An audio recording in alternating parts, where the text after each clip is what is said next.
Lalu apa saja aktivitas jemaah haji Indonesia di Arab Saudi pada hari ini? Kita langsung tanyakan ke rekan kami sudah bergabung dari luar studio, tepatnya di Madinah. Ada jurnalis Transmedia Lukman Rozak. Assalamualaikum, selamat sore waktu Jakarta.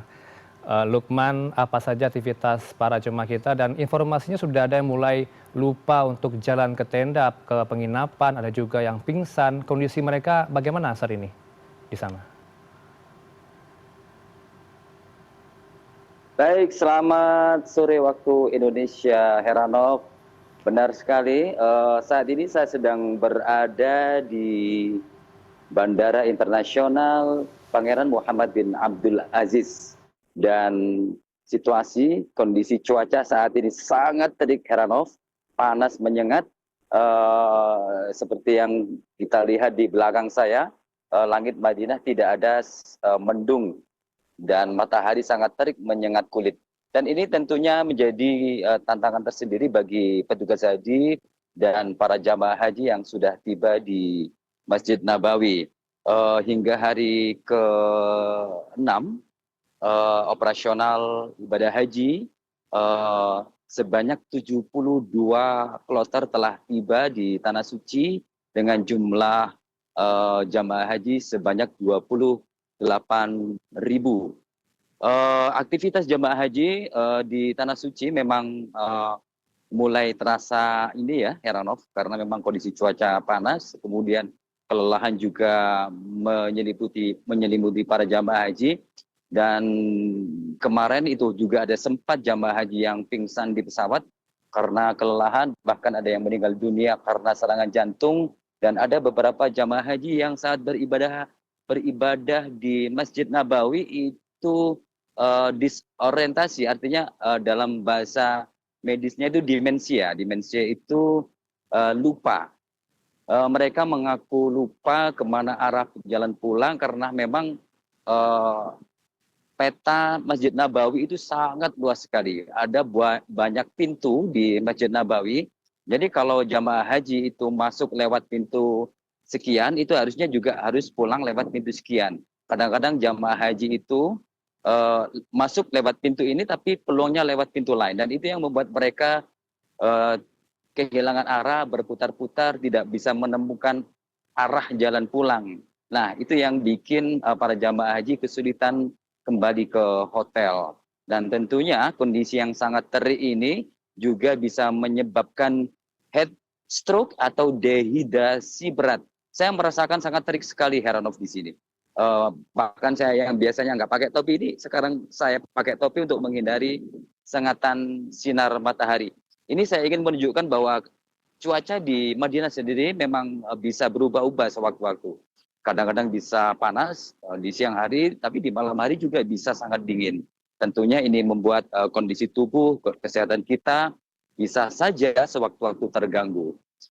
Air mineral, terus kemudian sering berolahraga, menjaga pola makan, menjaga pola tidur, istirahat yang cukup, itu adalah merupakan kunci dari kebugaran tubuh agar tetap bisa beribadah di tanah suci.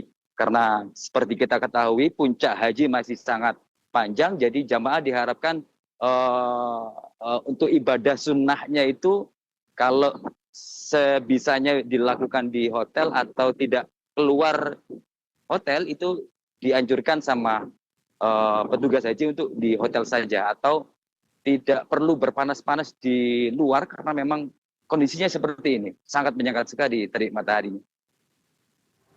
Baik, Seperti itu, Heranov. rangkaian ibadah apa saja yang akan dilakukan oleh para jemaah haji untuk saat ini, Lukman? Ya, Hmm. benar. Setiba di Madinah, kota Nabi, para jamaah haji ini dianjurkan untuk memperbanyak ibadah sunnah. Kalau dulu Majelis Ulama Indonesia menganjurkan ibadah arba'in, artinya melaksanakan sholat 40 waktu di Masjid Nabawi selama 8 sampai 9 hari. Namun kadang-kadang jamaah ini dengan waktu yang terbatas itu tidak cukup untuk melaksanakan sholat 40 waktu.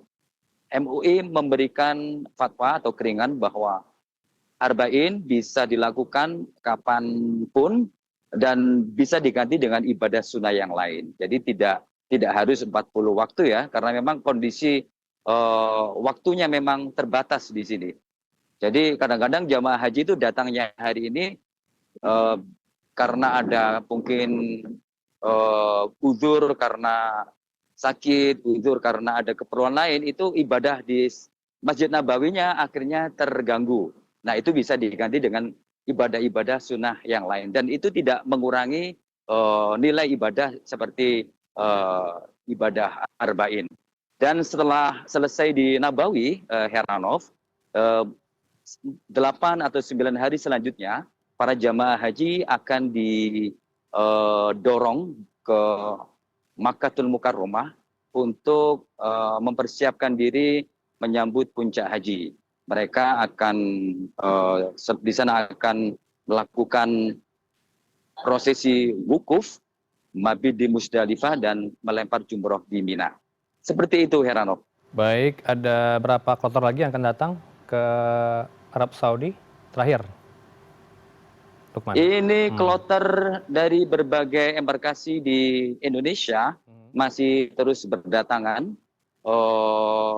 Kurang lebih per hari itu bisa antara 15 sampai 16 kloter yang akan tiba di Bandara Internasional Pangeran Muhammad bin Abdul Aziz. Dengan jumlah jamaah rata-rata antara 3 sampai 4.000 jamaah yang akan tiba di Bandara Internasional bin Abdul Aziz. Bagi jamaah yang sudah tiba, tidak perlu khawatir. Kami petugas haji Indonesia siap menjambut kedatangan para jamaah, melayani sepenuh hati, mengantar jamaah naik bus hingga ke hotel, akan disambut oleh petugas haji yang ramah dan tamu. Terima kasih, Heranov. Baik, Lukman Rozak, Anda juga jaga kesehatan karena cuaca terik di sana. Terima kasih, selamat sore, Assalamualaikum. Waalaikumsalam.